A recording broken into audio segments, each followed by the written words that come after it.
Hello everyone, welcome to my channel. Today we'll discuss about plant enzymes. ये हमारा जो topic था already plant enzyme का part 1 ख़त्म हो चुका है, जिसमें हमने पढ़े कि इंट्रोडक्शन क्या प्लांट एंजाइम्स है, उसकी डिस्ट्रीब्यूशन कैसी होती है एंड उसकी केमिस्ट्री कैसी होती है, किस तरह से प्लांट एंजाइम बनी है। तो आज हम और थोड़ा बहुत डिस्कशन करेंगे, जिसमें हम एंजाइम के कुछ अलग स्ट्रक्चर्स के बारे में भी देखेंगे और उसके बाद वाला वीडियो में हम फंक्शन और मैकेनिज्म के बारे में देखेंगे। ठीक है, तो चलिए शुरू करते हैं।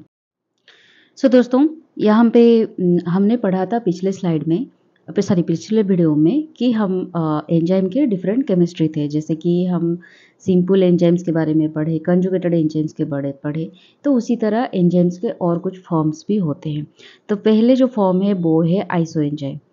ठीक है, आइसो एंजाइम मतलब इसके नेम से ही वो डिफाइन करता है कि एक एंजाइम्स के डिफरेंट फिजिकल फॉर्म्स होते हैं। ठीक है, और डिफरेंट फिजिकल फॉर्म्स को बोलते हैं आइसो एंजाइम। ठीक है, ये क्या करते हैं, ये सेम जनरल फंक्शन करते हैं with in the same tissue and organ, but different rate में ये काम करते हैं। वो सेम ऑर्गन में सेम टिश्यूज में काम करते हैं, लेकिन डिफरेंट रेट में उनकी फंक्शंस होते हैं। और ये जो आइसो एंजाइम होते हैं, इसका डिफरेंट फिजियोकेमिकल प्रॉपर्टीज होती है। और ये क्यों डिफरेंट होते हैं, क्योंकि इसका मान लीजिए आप एक इंसान है, लेकिन आपका 5 फिजिकल फॉर्म है या फिर 2 फिजिकल फॉर्म है। जो कहते हैं ना, एक इंसान के हम शकल की 7 इंसान दुनिया के डिफरेंट डिफरेंट कोने में रहते हैं। ये कहावत सुना है ना आपने। तो उसी हिसाब से एक एंजाइम के डिफरेंट डिफरेंट तरह के फॉर्म्स होते हैं, और ये फॉर्म्स डिफर होते हैं only in the constituent of the polypeptide chain, मतलब अमीनो एसिड चेंज होती है। अमीनो एसिड मतलब हर एक एंजाइम एक प्रोटीन होती है, प्रोटीन और इसके साथ जो नॉन प्रोटीन पार्ट जॉइंट होती है, और इसके साथ वो हो जाते हैं एक कंजुगेटेड एंजाइम या फिर सिंपल एंजाइम अगर होते हैं तो सिर्फ ओनली प्रोटीन से बने होते हैं। तो अमीनो एसिड प्रोटीन मतलब protein forms from the amino acid, तो अमीनो एसिड कंजुगेट करके प्रोटीन बनते हैं। तो उसी तरह से अगर अमीनो एसिड के फॉर्म में कुछ चेंजेस होते हैं, तो इसी वजह से same enzyme different different forms में जुड़ जाते हैं, बन जाते हैं। जैसे कि एक एग्जाम्पल मान के चलिए, यहाँ पे लैक्टेट। ठीक है, लैक्टेट कन्वर्ट होते हैं पायरुवेट में। ठीक है, और उसके बाद NADH प्लस H+ आयन निकलते हैं। ये जो आइसो एंजाइम है, इसका LDH, इसको LDH बोलते हैं। और 1 मिनट, जस्ट अ मिनट, इस LDH को क्या बोलते हैं, लैक्टिक एसिड डिहाइड्रोजिनेज। ठीक है, तो ये जब कन्वर्ट होता है पायरुवेट में, तो ये जो इसका आइसो एंजाइम जो है, LDH का आइसो एंजाइम होते हैं 5 तरह के फॉर्म में ये एग्जिस्ट करता है, और वेरियस ऑर्गन्स में ही काम करता है। जैसे LDH1, LDH2, LDH3, LDH4 and LDH5, this 5 form में वो एग्जिस्ट करता है। ऐसे यहाँ पे मैंने उसका फंक्शन दिया हुआ है। जैसे LDH1 में आपका 4 जो इसको बोलते हैं मोनोमर्स, उसका 2 सब यूनिट्स होते हैं LDH का। एक होता है H मोनोमर एंड सब यूनिट, एंड दूसरा है M सब यूनिट, M मोनोमर। ठीक है, H पॉलीपेप्टाइड को बोलते हैं heart polypeptide, and M polypeptide को बोलते हैं मस्कुलर या फिर मसल पॉलीपेप्टाइड। ठीक है, और ये दोनों की कॉम्बिनेशन से बनते हैं LDH। ठीक है, तो LDH1 में 4 H पॉलीपेप्टाइड जो है वो आते हैं, और ये पर्टिकुलरली मायोकार्डियम के कंडीशन में देखने को मिलता है, एरोबिक टिश्यू में मिलते हैं। LDH2 में वैसे एक M पॉलीपेप्टाइड और 4 H मोनोमर जो मिलते हैं, और ये एक्यूट ल्यूकेमिया कंडीशन में देखने को मिलते हैं। LDH3 उसी तरह से, इसमें अरे ये थोड़ा चेंज हो गया है। LDH3 में आपको 2 mm देखने को मिलेगा, 2 M एंड भूल से लिख लिया है, एंड वो 2 H मोनोमर देखने को मिलेगा। ये भी एक्यूट ल्यूकेमिया कंडीशन में आपको देखने को मिलता है। और LDH4 में उसी तरह से 3 M एंड 1 H देखने को मिलेगा। ये मसल एंड लीवर में भी पाया जाता है। LDH5 जो होते हैं, इसमें 4 M की पॉलीपेप्टाइड आपको देखने को मिलेगा, और occurs in muscle, liver, anaerobic tissue, in liver diseases में भी दिखता है ये। ठीक है, समझ में आ गया आइसो एंजाइम का क्या काम है। तो more than 100 isoenzymes are known to exist आज आइसो एंजाइम्स। 100 से भी ज़्यादा आइसो एंजाइम्स का भी एग्जिस्टेंस होता है। There are 5 isoenzymes of the enzyme, हमने जो पढ़ा लैक्टिक एसिड डिहाइड्रोजिनेज में अभी पढ़ा ह्यूमन में, which catalyse the same biological reaction in animal tissue. और उसके बाद और एक एग्जाम्पल है जो है अल्डोलेज एंजाइम। इसका 2 आइसो एंजाइम होता है, एक अल्डोलेज ए जो कि ग्लाइकोलिसिस में इंपॉर्टेंट रोल निभाता है और अल्डोलेज 2 जो कि इंपॉर्टेंट रोल निभाता है ग्लूकोलियोजेनेसिस में। ठीक है, alpha amylase of wheat endosperm में भी जो एंजाइम होता है उसका 16 आइसो एंजाइम तक पाया गया है। समझ में आ गया? देन आइसो एंजाइम के बाद will study about allosteric enzyme, जो नेक्स्ट तरह की एंजाइम होती है। तो एलोस्टेरिक एंजाइम ऐसा है कि दिस एंजाइम कंटेन 2 और मोर रिसेप्टर साइट। जैसे कि हम पहले पढ़ चुके हैं, जो अपो एंजाइम होते हैं कि जो या फिर एंजाइम्स होते हैं उनका एक साइट होती है जहाँ पे कोफैक्टर लगता है।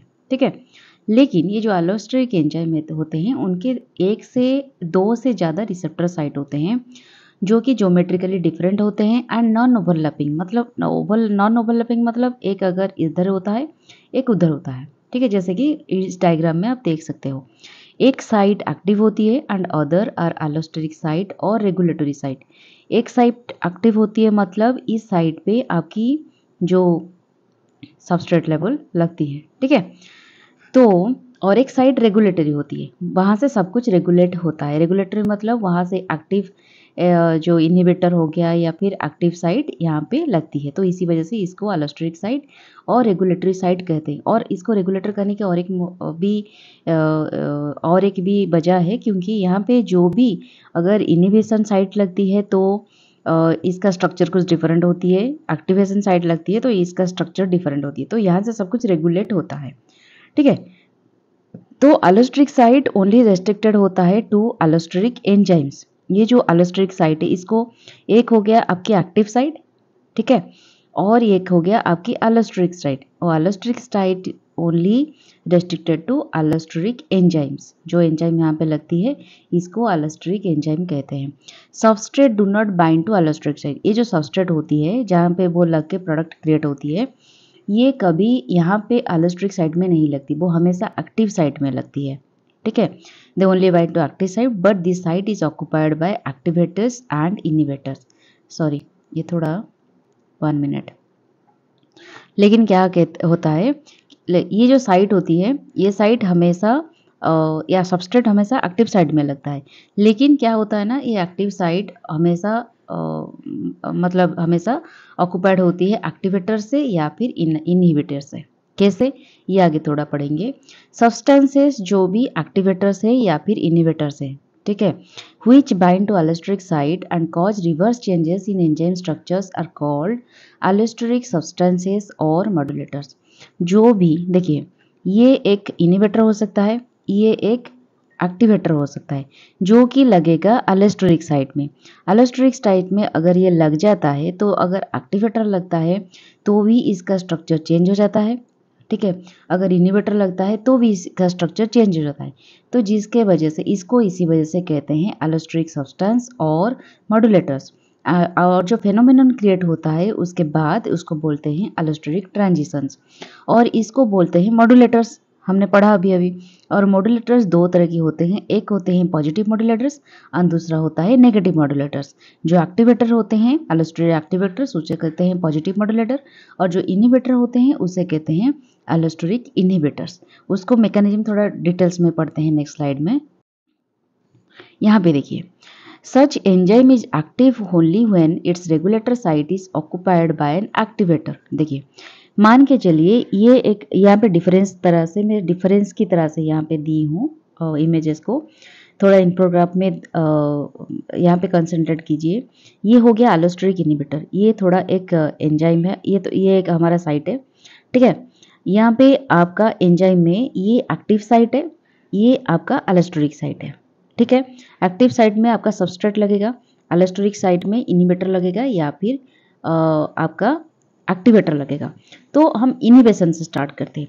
अगर यहाँ पे इनहिबिशन लग जाता है एलोस्टेरिक साइट में तो ये क्या करता है, ये एंजाइम का स्ट्रक्चर ही चेंज कर देता है, और ये जो एक्टिव साइट जो जहाँ पे सबस्ट्रेट लगने के लिए ये साइट एक्टिव होकर रहता है वो उसका कॉन्फ़िगरेशन चेंज कर देता है, जिसके वजह से ये सबस्ट्रेट ठीक से वहाँ पे लग नहीं पाता। ठीक है, तो इसको ये अल्टर कर देता है, एक्टिव मतलब साइट को अल्टर कर देता है एक्टिव साइट को, जिसके वजह से सबस्ट्रेट एंजाइम के साथ परफेक्टली फिट नहीं होता। ठीक है, ये हो गया एलोस्टेरिक इन्हिबिशन का काम है। एलोस्टेरिक एक्टिवेशन क्या करता है, अगर ये हो गया आपका एक्टिव साइट, यहाँ पे अगर एक्टिवेटर आकर एलोस्टेरिक साइट पर लग जाता है एंजाइम का, तो ये अगर कॉन्फ़िगरेशन खराब होकर रहता है तो ये कंप्लीटली सबस्ट्रेट के तरह सबस्ट्रेट लगने के लिए ये कंपैटिबल हो जाती है, अपने आप को एक्टिव कर लेता है, जिसके वजह से सबस्ट्रेट ठीक तरह से आकर यहाँ पे लग जाता है। तो इसका काम होता है, इसी वजह से इसको पॉजिटिव मॉड्यूलेटर बोलते हैं और इसको नेगेटिव मॉड्यूलेटर बोलते हैं। समझ में आ गया आप लोग को? तो ये सारी चीज़ें यहाँ पे लिखा हुआ है। ये देखिए, ये हो गया आपका एंजाइम्स, ठीक है, ये एंजाइम हो गया, एंजाइम का ये हो गया रेगुलेटर साइट जहाँ पे आपका रेगुलेशन होता है, यहाँ पे एक्टिव साइट जहाँ पे सबस्ट्रेट लगता है, ठीक है। तो 2 allosteric enzyme catalyse river reaction एक एग्जांपल हो गया फ्रुक्टोज 6 फॉस्फेट। अगर इसमें एक एलोस्टेरिक एंजाइम लगता है जो फॉस्फोफ्रुक्टोकाइनेज, वो फ्रुक्टोज 1,6 डाइफॉस्फेट हो जाता है। अगर इसमें ये एलोस्टेरिक एंजाइम लगता है तो ये फ्रुक्टोज 6 फॉस्फेट हो जाता है। ठीक है, समझ में आ गया? और जो लास्ट टाइप ऑफ एंजाइम होती है उसको बोलते हैं मल्टी एंजाइम्स। एक हमने पढ़ लिया आइसो एंजाइम, दूसरा हमने पढ़ा एलोस्टेरिक एंजाइम एंड तीसरा हम पढ़ेंगे अभी multi enzymes. Multi enzymes its names define itself कि multi enzyme complex is a group of enzyme physically associated in a single macromolecular assembly. मतलब एक मैक्रोमोलिकुलर असेंबली में, ठीक है, मतलब ये एक एंजाइम कॉम्प्लेक्स होकर रहते हैं, मतलब एग्रीगेट होकर एक साथ के साथ मिलकर ये रहते हैं, working together to catalyze a series of sequential biochemical reaction in a single pathway. एक पाथवे जो भी ग्लूकोजेनेसिस हो गया, ग्लाइकोजेनेसिस हो गया, जो भी एक पाथवे अगर आप मान के चलो, उस पाथ में ये एंजाइम एक ग्रुप होकर रहते हैं और एक दूसरे के साथ एक सीक्वेंस में एक्टिव काम करते हैं, काम करके उस पाथवे को थोड़ा कैटालाइज करते हैं। ठीक है, ये उनका काम होता है। This organization offer several advantages including efficient delivery of intermediate between enzymes, enhanced reaction rates, regulated control of the entire pathway as a single unit. इसका बहुत सारे एडवांटेज रहते हैं। अगर मल्टी एंजाइम एक पाथवे में रहता है तो वो क्या करते हैं, एक मतलब डिफरेंट एंजाइम्स के अंदर ये एक इंटरमीडिएट की तरह काम करते हैं और उसके रेट को, जो भी बायोकेमिकल रिएक्शन होती है उनकी रेट को थोड़ा एनहांस करते हैं और एंटायर पाथवे को वो रेगुलेट करके रेगुलेटेड वे में पाथवे को कंप्लीट करते हैं। जैसे कि एग्जांपल पायरुवेट डिहाइड्रोजनेस कॉम्प्लेक्स, जो कि pyruvate to acetyl coenzyme convert करते हैं, फैटी एसिड सिंथेटेस कॉम्प्लेक्स।